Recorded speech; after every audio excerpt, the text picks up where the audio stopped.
সকালের টিফিন আম দিয়ে রুটি, আর দুপুরের হলো এই সাদা ভাত,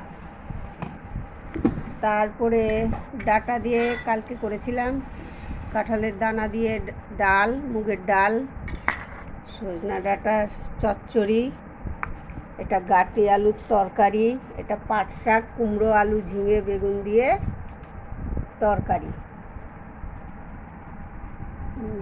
পাট শাকের তরকারি, ডাল, সজনা ডাঁটার তরকারি, গাটি আলুর তরকারি, আর সকালবেলা হলো রুটি আর আম, আর দুপুরে সাদা ভাত।